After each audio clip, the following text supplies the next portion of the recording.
Jikalau engkau tidak bisa mengampuni sesamamu manusia, maka Bapamu yang di sorga juga tidak akan mengampuni kesalahan-kesalahanmu.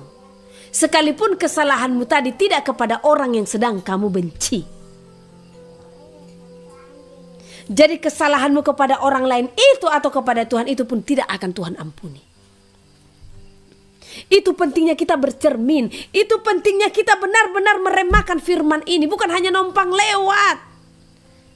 Dunia ini dipakai untuk mengecewakan kita. Mana sorgawi? Di saat kami menyampaikan pesan Tuhan, kami ditolak. Gak apa-apa. Karena dari pertama memang Elohim telah mengatakan, anakku bersiaplah untuk ditolak. Namun yang membuat hati ini berduka apa? Kenapa di saat kami memberitakan kebenaran atau menyampaikan pesan Tuhan untuk merubah hidup seseorang, kebencian yang ada di hatinya, bahkan tidak mengampuni sama sekali. Kadang saya berpikir, apa sih salah saya Tuhan? Kenapa sampai dibenci segitu benci-bencinya? Kadang karena ketegasan. Tapi ya itulah salib ya. Jadi saya coba kembali tegur sapa lagi.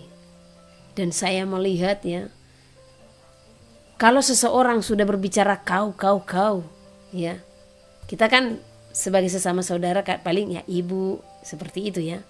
Nah ini nggak ada lagi ibunya, sudah kau pikirkan, udah kata kau semua, berarti kan ada kebencian dalam hatinya. Saya bilang sama Tuhan, bagaimana engkau tidak berduka dengan orang-orang yang seperti ini yang sulit untuk berdamai, sementara saya berusaha untuk menyadarkan untuk berdamai. Secara manusia lah dulu ya, kami nggak ada salah. Bukan saya membela diri saya, tetapi saya bisa berani katakan ya, semua itu terjadi hanya karena apa? Ada teguran yang diberikan, itu saja ya. Sehingga segala sesuatunya pun harus menjadi sesuatu yang tidak pantas diucapkan jadi diucapkan ya. Tetapi Tuhan menunjukkan itu semua ya. Supaya apa? Saya pun melihat alangkah berdukanya hati Tuhan. Kenapa? Bahkan orang yang sudah mengklaim mendengar suara Tuhan tidak bisa mengampuni. Ini dosa yang sangat besar di akhir zaman ya. Orang yang mengklaim dirinya mendengar suara Tuhan tetapi masih bisa membenci. Bukankah firman Tuhan berkata ya, barang siapa membenci saudaranya, ia sama dengan seorang pembunuh manusia yang tidak akan mendapat hidup yang kekal. Kenapa kita harus bisa membenci?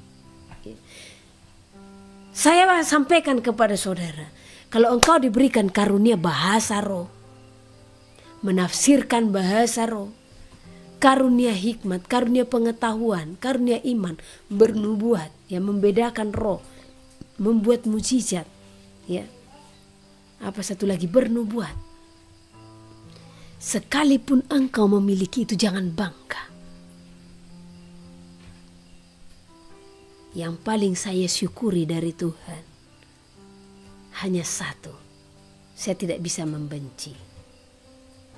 Yang ada kalau orang sudah bersalah seperti itu, di sini terus menangis. Saya hanya tetap bawakan dalam doa. Bapa, tolong dia, rangkul dia Tuhan, rebut jiwanya. Saat ini dia sedang dilingkupi oleh kekecewaan. Tolong sadarkan dia Tuhan. Untuk apa kita tidak mengampuni? Kita tidak punya alasan untuk tidak mengampuni. Sekalipun seseorang itu bersalah atau besar kesalahannya kepada kita, kita tidak punya alasan untuk tidak mengampuni, karena firman berkata, barang siapa tidak mengampuni sesamanya manusia, maka Elohim pun tidak akan mengampuni kesalahan-kesalahan. Kita buka dari Markus kalau tidak salah ya. Markus 11 itu. Kita baca dulu Markus pasal yang ke-11. Ayat 25-26. Dan jika kamu berdiri untuk berdoa, ampunilah dahulu sekiranya ada barang sesuatu dalam hatimu terhadap seseorang, supaya juga Bapamu yang di sorga mengampuni kesalahan-kesalahanmu. Tetapi jika kamu tidak mengampuni, maka Bapamu yang di sorga juga tidak akan mengampuni kesalahan-kesalahan. Cukup jelas firman Elohim. Bahkan di sini dikatakan, jika kita hendak berdiri untuk berdoa saja, belum lagi sebagai pendoa, berdiri untuk berdoa saja, ya. Di sini Elohim berfirman, ampuni dulu. Sekiranya ada kesalahan, sekiranya ada barang sesuatu dalam hatimu terhadap seseorang. Jadi kalau kamu benci kepada seseorang, kalau kamu kesal kepada seseorang, bereskan dulu, ampuni dulu, ya. Karena Tuhan tidak akan menerima doa-doamu di saat engkau tidak bisa mengampuni sesamamu, ya. Bagaimana engkau katakan engkau seorang pendoa? Bagaimana engkau katakan engkau seorang persekutuan, namun hatimu masih membenci sesamamu manusia? Engkau masih menyimpan kekecewaan. Apakah persekutuan yang engkau jalankan akan dikenan oleh Tuhan? Tidak. Tuhan tidak berkenan. Persekutuan-persekutuan yang seperti ini Tuhan tidak berkenan. Makanya harus dikoreksi hati sebelum engkau berdiri untuk berdoa. Ampunilah sekiranya ada barang sesuatu dalam hatimu terhadap seseorang, sekalipun seseorang itu bersalah kepadamu sehingga engkau dibuatnya jengkel atau kecewa, ampuni dulu. Kalau belum mengampuni, maka ingatlah, apakah engkau tidak pernah melakukan kesalahan? Pernah. Semua orang telah berbuat dosa. Kalau engkau mengatakan engkau tidak pernah berbuat salah, ya, maka firman ini sudah salah mencatat itu. Jadi jikalau engkau tidak bisa mengampuni sesamamu manusia, maka Bapamu yang di sorga juga, ya, tidak akan mengampuni kesalahan-kesalahanmu. Sekalipun kesalahanmu tadi tidak kepada orang yang sedang kamu benci. Jadi kesalahanmu kepada orang lain itu atau kepada Tuhan itu pun tidak akan Tuhan ampuni.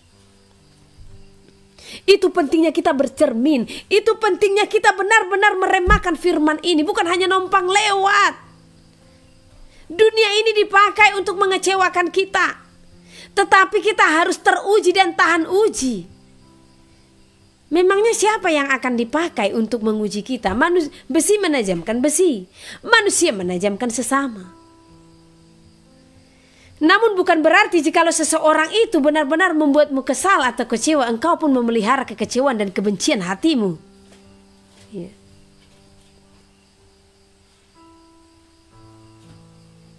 Jadi ampuni sesamamu. Ya. Ampuni.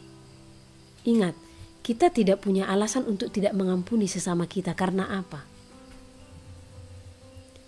Tuhan datang oleh karena kasih-Nya mengampuni dosa saudara dan saya. Siapa kita harus menuntut orang lain untuk benar-benar bertekuk lutut di kaki kita? Siapa kita? Namun biarlah kita merendahkan hati di hadapan Tuhan. Ya. Jadi kalau engkau katakan engkau seorang pendoa, tetapi masih ada kebencianmu terhadap orang lain, ingat, engkau tidak dikenan oleh Tuhan. Bahkan itu hanya melukai hati Tuhan. Ya, Elohim itu akan memalingkan wajahnya daripadamu. Tidak akan didengarnya. Tidak akan. Jadi siapapun yang kau anggap melukai hatimu, ampuni. Di saat saya membaca ayat ini, ya, sama seperti kejadian saya beberapa waktu lalu waktu ke Jawa. Seharusnya saya yang sakit hati. Ya. Karena saya yang merasa direndahkan, saya yang merasa kecewa. Tetapi apa saya ingat, tidak pantas bagiku untuk kecewa. Lagian untuk apa aku kecewa?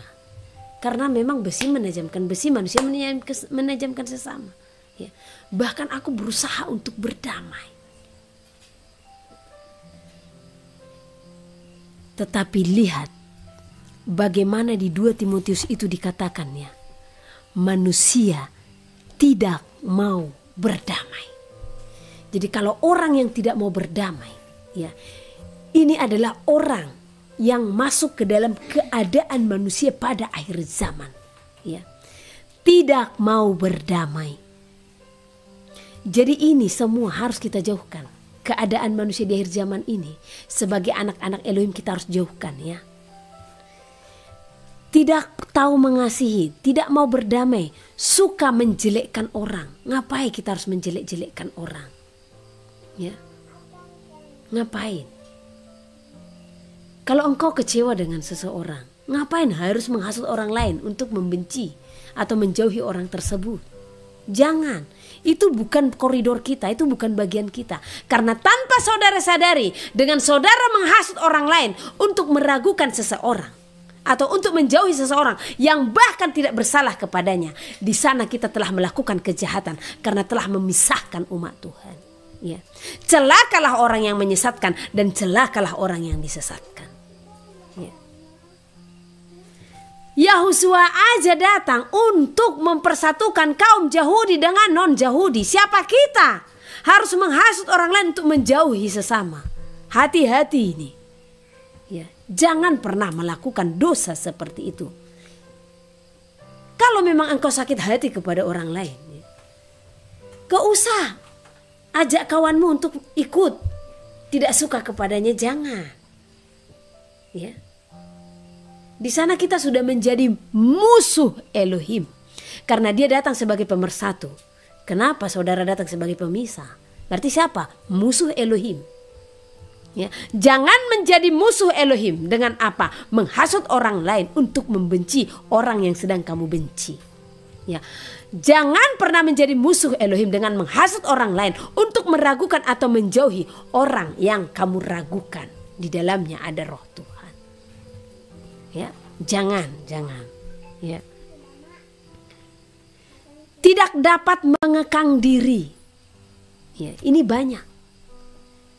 Mereka tidak bisa mengekang dirinya. Ya. Kalau sudah mau marah saja, marahnya keluar saja. Ya, tidak ada sangkal diri. Ya.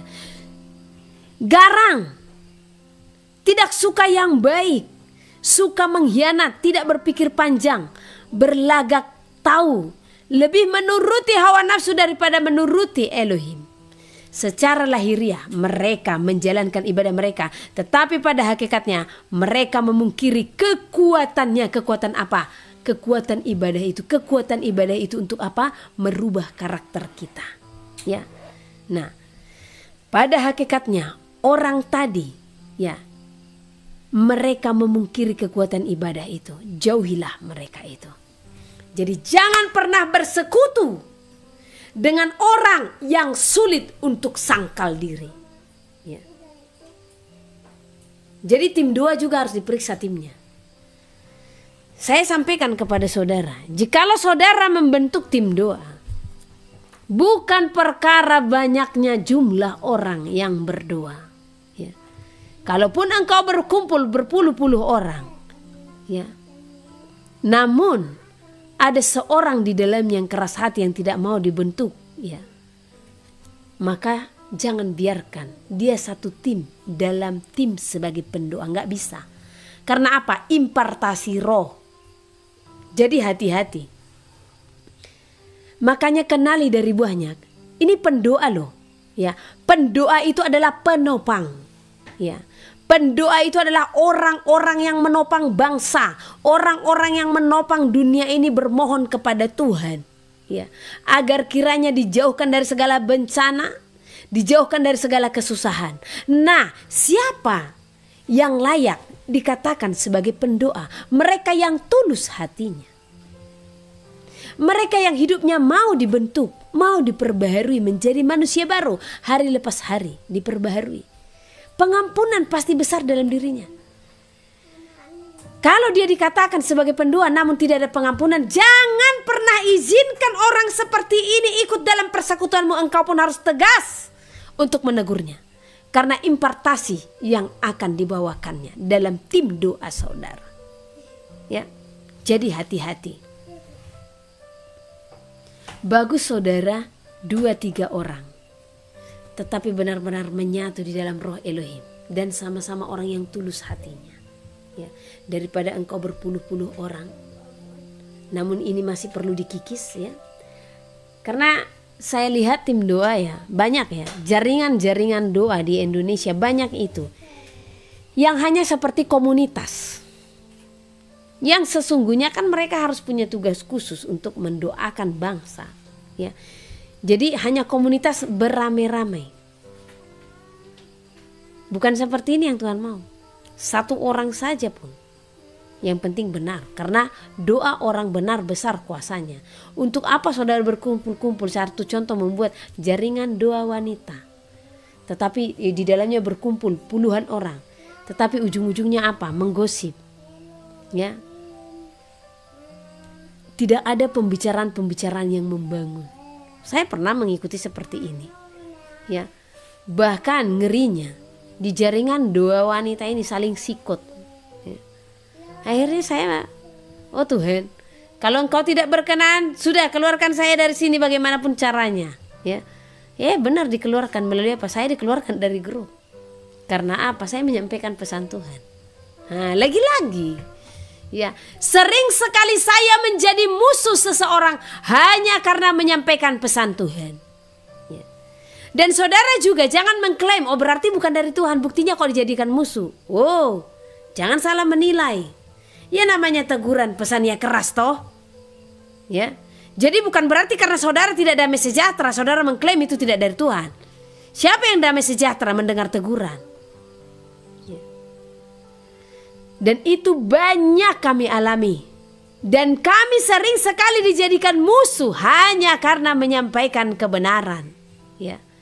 Kami juga sering dijadikan musuh hanya karena menyampaikan pesan Tuhan. Oh berapa itu? Banyak sekali. Kami Tuhan utus nanti pergi ke Batam, Tuhan utus pergi ke Sulawesi, Tuhan utus pergi ke NTT, Tuhan utus pergi ke Semarang, Tuhan utus pergi ke Surabaya, ya. Ini sudah kami alami semua, ya. Sudah kami alami.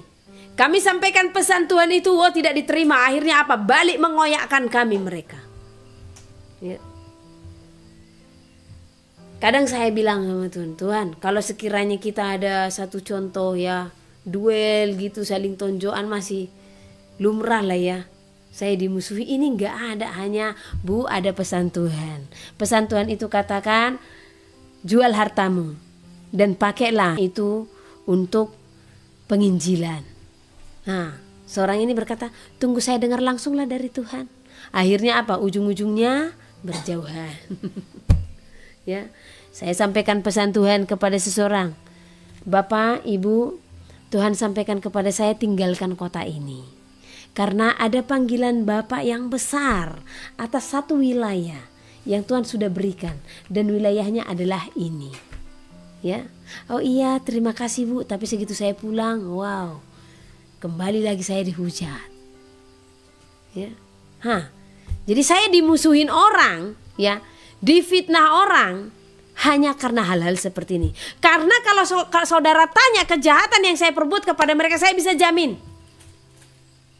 saya tidak punya kejahatan kepada mereka, ya. Jadi kalau saudara pun mendengar dari kiri dan kanan, ya, hati-hati dengan Ibu Henis Tumorang sesat itu. Coba saudara tanya, apa sih salahnya Ibu Henis Tumorang? Saya bisa jamin, bahkan dari perkataan dari mulut saya bisa jamin, ya. Kemarin saja saya dituduhkan, ya, saya menghujat katanya, menghujat dia. Padahal saya tidak menghujat, saya hanya sampaikan, Bu, jangan biarkan iblis menguasai hatimu, lepaskan kecewamu hanya itu. Apakah kalimat seperti itu menghujat? Menyadarkan tepatnya, bukan menghujat, ya. Nah, karena menghujat itu satu contoh, dia seorang dari Tuhan, saya katakan, dasar kamu dari setan, ya baru itu menghujat, ya. Tapi kalau hanya saya katakan sadar, jangan biarkan iblis bekerja, lawan kemarahanmu, ya kalau itu kan teguran. Ya memang kadang saya menyampaikannya tegas, ya. Jadi bukan menghujat, beda ya menghujat, ya. Seperti itu, ya. Dan luar biasanya kami banyak ditinggalkan juga karena apa? Kebenaran akan firman Tuhan. Ya, di saat kami menyampaikan pemberitaan firman Tuhan dengan doktrin-doktrin manusia yang sudah berjalan saat ini, kami kembalikan ke kemurnian, ya, sehingga terjadi penolakan-penolakan. Terlebih tentang apa? Binatang haram. Ya, saya akan tetap sampaikan kepada saudara tentang binatang haram. Karena apa? Sesungguhnya itu adalah kebenaran yang mutlak. Ya. Jadi jangan dikecohkan dengan pemberitaan-pemberitaan. Saya sampaikan kepada saudara. Sebenarnya topik yang mau saya ambil secara pribadi ya. Terkutuklah orang yang mengandalkan manusia. Karena banyak orang mengandalkan manusia. Apalagi sekarang ya.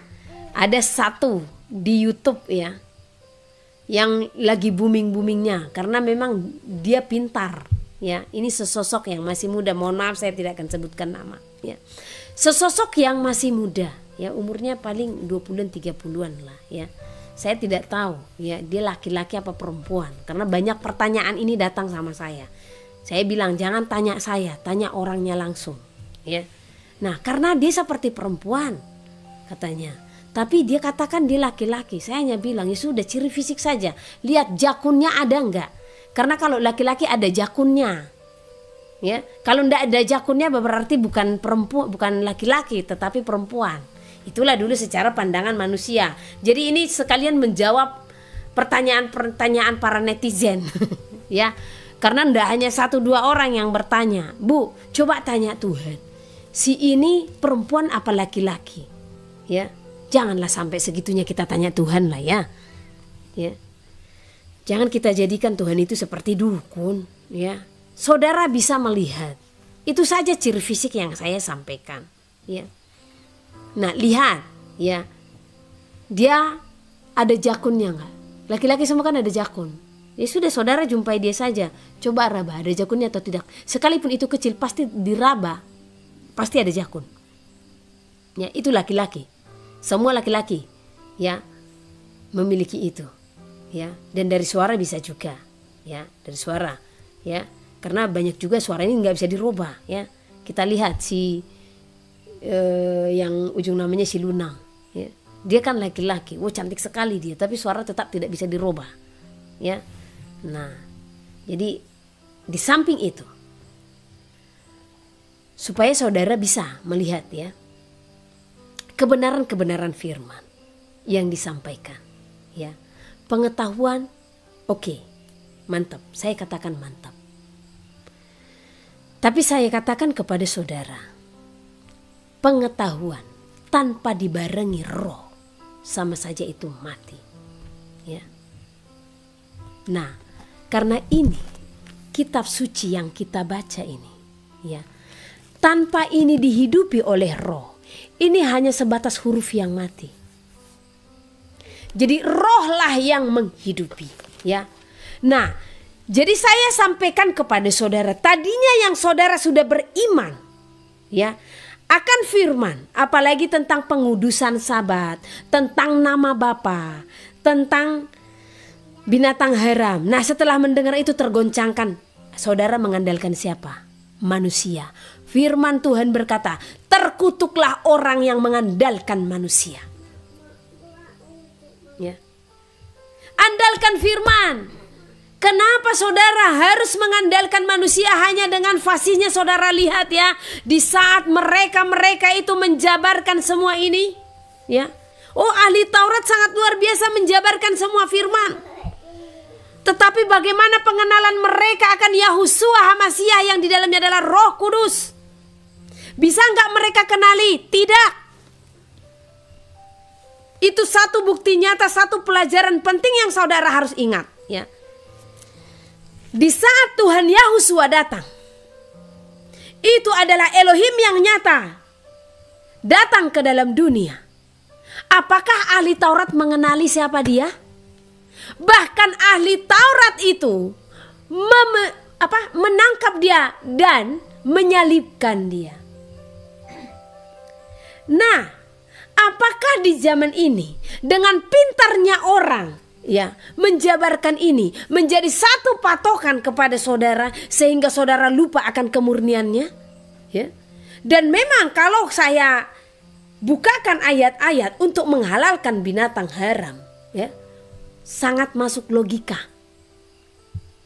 Ya. Bahkan orang-orang menjadikan hari peribadatan, ya, menjadi hari Minggu. Saudara pun masuk logika. Hanya yang saya mau tanya kepada saudara tentang hari Sabat, adakah di dalam kitab suci ini tertulis kalau itu sudah dirubah menjadi hari Minggu? Itu yang pertama. Yang kedua, adakah binatang haram nyata tertulis di dalam kitab suci sudah dihalalkan? Ada? Kalau itu tidak ada, apa susahnya bagi saudara untuk taat akan kitab suci saja? Bukan apa kata manusia. Sehingga di saat penghakiman, yang tadinya saudara sudah menelaah dan sudah dihidupi Roh Kudus hanya karena mendengar penjabaran-penjabaran mereka secara teologis atau secara pengetahuan mereka, apalagi mereka pintar menjabarkan dengan bahasa-bahasa Ibrani, ya. Akhirnya, oh iya, mereka kan sudah belajar, ya. Ibu Heni apalah, mana ada sekolahnya itu, ya. Nah, dan kita apalah ilmu kita mempelajari kitab suci ini. Mereka kan sudah belajar sampai ke Ibrani. Buktinya mereka bisa berbahasa Ibrani segala macam. Oh, ahli Taurat kan dari sana, ya. Akhirnya Roh Kudus yang memberikan penafsiran kepada diri saudara itu jadinya tertutup di penghakiman, ya. Hai engkau, kenapa engkau tidak menguduskan Sabat bagiku, kata Tuhan. Kan engkau sudah bangkit di hari yang ketiga. Itu kan hari Minggu, Tuhan. Ya sudah, kami merayakannya saja. Jadi kami menguduskan hari Minggu saja sebagai hari peribadatan. Di mana tertulis? Karena Elohim akan menghakimi seluruh umat manusia dengan kitab suci, dengan apa yang tertulis. Sama dengan, ya, hakim mengadili, ya, terdakwa dengan hukum-hukum yang berlaku. Dengan perundang-undangan yang berlaku, demikian juga Elohim akan menghakimi umat manusia dengan hukum-hukum yang tertulis, ya. Karena saya juga melihat pengajarannya, ya. Dia mengatakan, oh itu kan hari Sabat itu adanya di jauh di sana, ya. Loh, emang ini asalnya dari mana? Ya, kitab suci yang kita pegang ini berasal dari mana? Pengajaran kekristenan yang kita anut sekarang ini berasal dari mana? Siapa pelopornya ini? Apa lahir sendirinya di Indonesia? Ini kitab suci ini dari sana, dari Yahudi sana, dari Israel sana. Kita ini kan tunas-tunasnya. Jadi apa bedanya mereka dengan kita? Kenapa kita mengatakan hanya Yahudi saja yang berhari Sabat? Hanya Israel saja yang berhari Sabat? Yahudi artinya adalah orang yang mengenal Tuhan. Itu Yahudi, bangsa Yahudi yang hidup di dalam hukum-hukum Tuhan, ya. Nah, kekristenan itu disebut ada setelah apa? Datangnya Tuhan Yahusua, ya. Inilah yang ditolak oleh mereka. Mereka tidak menerima Mesias, mereka masih menantikan Mesias. Tetapi pada dasarnya kitab bangsa Yahudi itu dengan kitab kita ini sama. Hanya mereka itu hanya memakai perjanjian lama. Tidak ada cerita Tuhan Yahusua. Tetapi kita yang sudah menerima kasih anugerah, kasih karunia, kita ada di dalam kitab perjanjian baru. Tetapi tanpa menghilangkan kitab perjanjian lama. Jadi kalau alasan saudara untuk tidak memakan binatang haram dengan alasan, itu kan di perjanjian lama. Salah saudara. Perjanjian lama ini masih ada tetap sampai sekarang, ya. Perjanjian baru itu meneguhkan perjanjian lama. Menggenapi hukum Taurat, karena hukum Taurat itu ada di perjanjian lama. Hukum Taurat itu bukan semata-mata hanya berbicara Sabat dan binatang haram, saudara. Semua diatur di sana. Jangan mencuri itu hukum Taurat, jangan berzina itu hukum Taurat. Jangan mencuri itu hukum Taurat. Dan itu tidak ada di perjanjian baru. Itu semua di perjanjian lama. Jadi perjanjian baru ini untuk meneguhkan, ya, di dalam hukum kasih karunia, ya, itulah kegenapan. Dibilang kegenapan, ya, bukan perombakan, ya. Tidak ada pembatalan, tetapi yang ada kegenapan dari hukum Taurat, yaitu apakah? Kasih. Karena untuk apa kita melakukan semua hukum Taurat ini kalau kita tidak ada kasih? Sama seperti seorang kaya yang Tuhan katakan ya, di saat dia bertanya ya, bagaimana dia untuk dapat masuk surga ya. Nah, Tuhan katakan dia untuk melakukan hukum-hukum Tuhan. Sejak muda dia sudah melakukannya. Berarti semua hukum-hukum ini sudah dilakukan. Nah, itu benar di mata Tuhan. Tetapi kemudian Tuhan katakan, pergilah, pulanglah, jual hartamu dan bagi-bagikan kepada orang lain. Di sana dia tidak mampu. Sementara di sana Tuhan mengajarkan apakah? Kasih, supaya dia hidup tidak mementingkan diri sendiri. Karena keadaan manusia di akhir zaman itu tadi salah satunya adalah manusia akan mencintai dirinya sendiri dan menjadi hamba uang. Jadi kegagalan daripada orang kaya itu di saat dia tidak bisa menjual hartanya dan membagikannya kepada orang lain. Karena apa? Dia mencintai dirinya sendiri dan menjadi hamba uang. Ya, jadi clear ya. Jadi ingat, terkutuklah orang yang mengandalkan manusia. Kalau saudara juga mengandalkan saya, Hendy Situmorang, maka salah. Karena saya pun terbatas. Tetapi saya akan selalu mengajarkan saudara untuk tetap mengikuti apa yang tertulis. Back to Bible. Sekalipun di gerejamu tidak diajarkan hal demikian, maka tetap saya sampaikan, jadilah pelaku firman, bukan pelaku doktrin gereja. Karena doktrin gereja itu berjalan dengan filsafat manusia. Di zaman Kisah Para Rasul itu pun sudah terjadi. Ya. Jadi ingat, dimanapun engkau beribadah, ya, tetaplah melakukan apa yang Tuhan firmankan di dalam kitab suci. Imanmu bertumbuh karena pembacaan kitab suci, bukan karena engkau pergi ke gereja. Ya, karena pembacaan kitab suci. Ya. Jadi baca kitab suci. Wah, kalaupun engkau pergi ke gereja, ya, tetap baca kitab suci supaya imanmu semakin bertumbuh. Bagaimana iman bisa bertumbuh? Di saat kita membaca ada pengetahuan. Dengan pengetahuan inilah maka iman kita akan semakin bertumbuh. Oh iya, di sini dikatakan kita harus setia. Oh iya, di sini dikatakan kesukaan Tuhan adalah pengenalan kita akan Dia. Oh iya, di sini dikatakan jikalau kesetiaan dan ketaatan itulah yang membawa kita untuk mencapai kerajaan sorga. Kan karena banyak membaca kitab suci, dapat pengetahuan, sehingga semakin bertambah-tambahlah iman kita. Ya. Jadi sekali lagi, dimanapun engkau bergereja atau beribadah, tetap back to Bible. Sekalipun pendetamu mengatakan, oh gini bu, tentang sabat, tentang binatang haram, tentang nama, begini.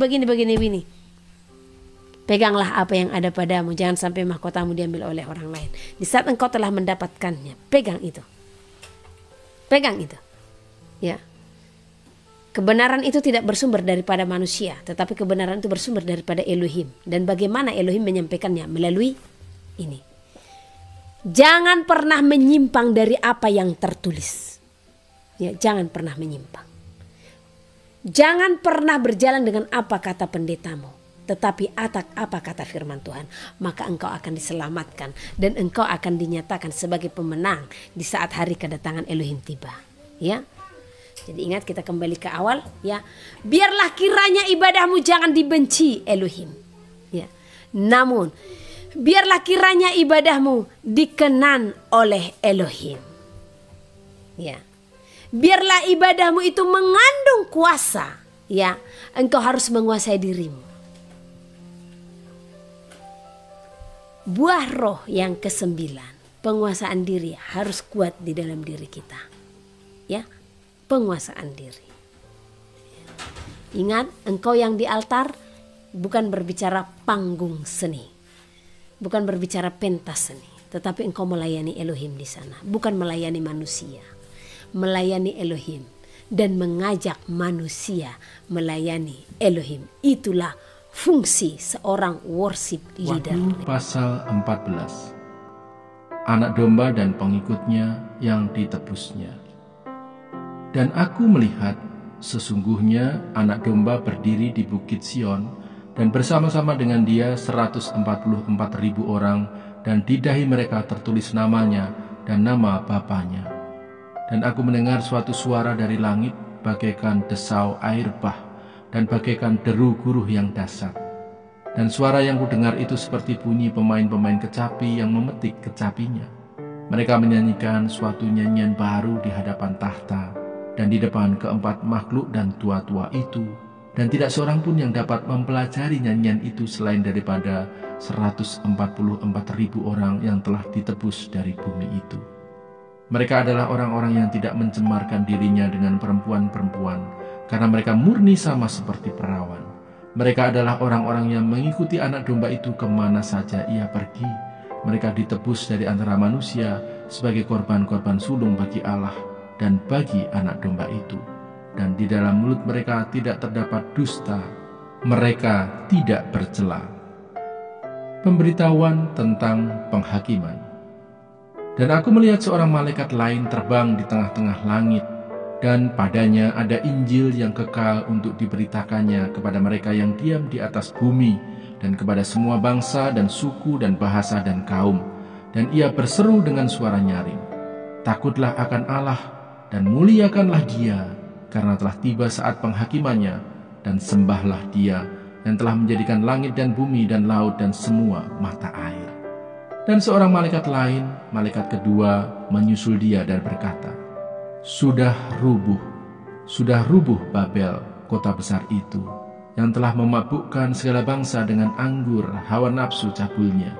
Dan seorang malaikat lain, malaikat ketiga, menyusul mereka dan berkata dengan suara nyaring, "Jikalau seorang menyembah binatang dan patungnya itu, dan menerima tanda pada dahinya atau pada tangannya, maka ia akan minum dari anggur murka Allah yang disediakan tanpa campuran dalam cawan murkanya, dan ia akan disiksa dengan api dan belerang di depan mata malaikat-malaikat kudus dan di depan mata anak domba.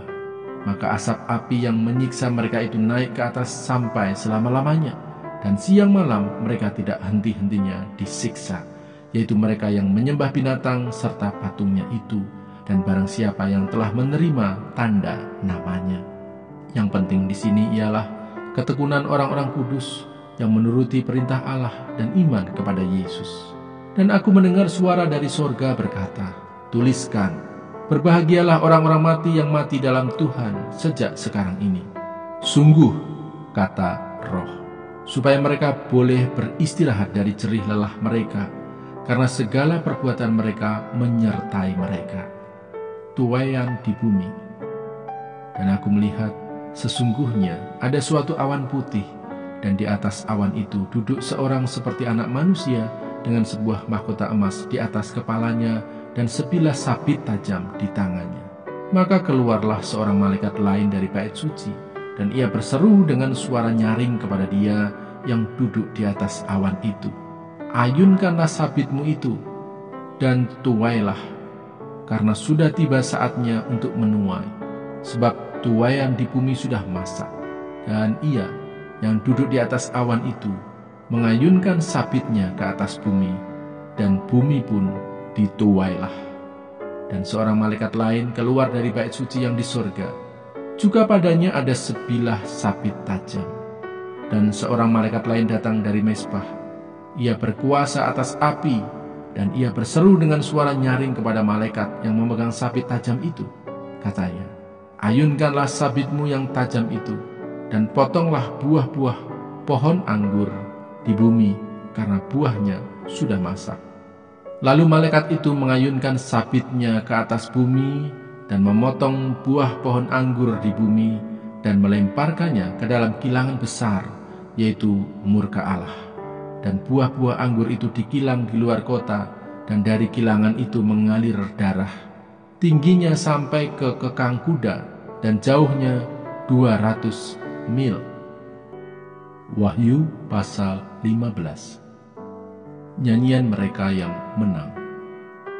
Dan aku melihat suatu tanda lain di langit, besar dan ajaib, 7 malaikat dengan 7 malapetaka terakhir, karena dengan itu berakhirlah murka Allah. Dan aku melihat sesuatu bagaikan lautan kaca bercampur api, dan di tepi lautan kaca itu berdiri orang-orang yang telah mengalahkan binatang itu dan patungnya dan bilangan namanya. Pada mereka ada kecapi Allah, dan mereka menyanyikan nyanyian Musa, hamba Allah, dan nyanyian anak domba. Bunyinya, besar dan ajaib segala pekerjaanmu, ya Tuhan Allah yang Maha Kuasa. Adil dan benar segala jalanmu, ya Raja segala bangsa. Siapakah yang tidak takut, ya Tuhan, dan yang tidak memuliakan namamu? Sebab Engkau saja yang kudus, karena semua bangsa akan datang dan sujud menyembah Engkau, sebab telah nyata kebenaran segala penghakimanmu. 7 malaikat dengan 7 cawan murka Allah. Kemudian daripada itu aku melihat orang membuka bait suci, kemah kesaksian di surga. Dan ke-7 malaikat dengan ke-7 malapetaka itu keluar dari bait suci, berpakaian lenan yang putih bersih dan berkilau-kilauan, dan dadanya berlilitkan ikat pinggang dari emas. Dan satu dari keempat makhluk itu memberikan kepada ke-7 malaikat itu 7 cawan dari emas yang penuh berisi murka Allah, yaitu Allah yang hidup sampai selama-lamanya. Dan bait suci itu dipenuhi asap karena kemuliaan Allah dan karena kuasanya, dan seorang pun tidak dapat memasuki bait suci itu sebelum berakhir ke-7 malapetaka dari ke-7 malaikat itu. Wahyu pasal 16. Ke-7 malapetaka. Dan aku mendengar suara yang nyaring dari dalam bait suci berkata kepada ke-7 malaikat itu, "Pergilah dan tumpahkanlah ke-7 cawan murka Allah itu ke atas bumi." Maka pergilah malaikat yang pertama, dan ia menumpahkan cawannya ke atas bumi.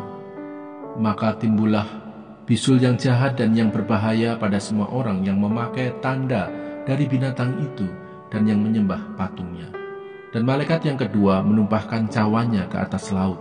Maka airnya menjadi darah seperti darah orang mati, dan matilah segala yang bernyawa yang hidup di dalam laut. Dan malaikat yang ketiga menumpahkan cawannya atas sungai-sungai dan mata-mata air, dan semuanya menjadi darah. Dan aku mendengar malaikat yang berkuasa atas air itu berkata, "Adil Engkau, Engkau yang ada dan yang sudah ada, Engkau yang kudus, yang telah menjatuhkan hukuman ini, karena mereka telah menumpahkan darah orang-orang kudus dan para nabi. Engkau juga telah memberi mereka minum darah. Hal itu wajar bagi mereka." Dan aku mendengar mezbah itu berkata, "Ya Tuhan, Allah, yang Maha Kuasa, benar dan adil segala penghakiman." Dan malaikat yang keempat menumpahkan cawannya ke atas matahari, dan kepadanya diberi kuasa untuk menghanguskan manusia dengan api. Dan manusia dihanguskan oleh panas api yang dahsyat. Dan mereka yang menghujat nama Allah yang berkuasa atas malapetaka itu, dan mereka tidak bertobat untuk memuliakan Dia. Dan malaikat yang kelima menumpahkan cawannya ke atas tahta binatang itu, dan kerajaannya menjadi gelap. Dan mereka menggigit lidah mereka karena kesakitan. Dan mereka menghujat Allah yang di sorga karena kesakitan dan karena bisul mereka. Tetapi mereka tidak bertobat dari perbuatan-perbuatan mereka. Dan malaikat yang keenam menumpahkan cawannya ke atas sungai yang besar, sungai Efrat, lalu keringlah airnya, supaya siaplah jalan bagi raja-raja yang datang dari sebelah timur. Dan aku melihat dari mulut naga dan dari mulut binatang dan dari mulut nabi palsu itu keluar 3 roh najis yang menyerupai katak. Itulah roh-roh setan yang mengadakan perbuatan-perbuatan ajaib, dan mereka pergi mendapatkan raja-raja di seluruh dunia untuk mengumpulkan mereka guna peperangan pada hari besar, yaitu hari Allah yang Maha Kuasa. Lihatlah, aku datang seperti pencuri. Berbahagialah dia yang berjaga-jaga dan yang memperhatikan pakaiannya, supaya ia jangan berjalan dengan telanjang dan jangan kelihatan kemaluannya. Lalu ia mengumpulkan mereka di tempat yang dalam bahasa Ibrani disebut Harmagedon. Dan malaikat yang ketujuh menumpahkan cawannya ke angkasa, dan dari dalam bait suci kedengaranlah suara yang nyaring dari tahta itu, katanya, "Sudah terlaksana." Maka memancarlah kilat dan menderulah bunyi guruh, dan terjadilah gempa bumi yang dahsyat, seperti belum pernah terjadi sejak manusia ada di atas bumi. Begitu hebatnya gempa bumi itu. Lalu terbelahlah kota besar itu menjadi 3 bagian, dan runtuhlah kota-kota bangsa-bangsa yang tidak mengenal Allah. Maka teringatlah Allah akan Babel yang besar itu untuk memberikan kepadanya cawan yang penuh dengan anggur kegeraman murkanya. Dan semua pulau hilang lenyap dan tidak ditemukan lagi gunung-gunung. Dan hujan es besar seberat 100 pon jatuh dari langit menimpa manusia. Dan manusia menghujat Allah karena malapetaka hujan es itu, sebab malapetaka itu sangat dahsyat. Mana Sorgawi.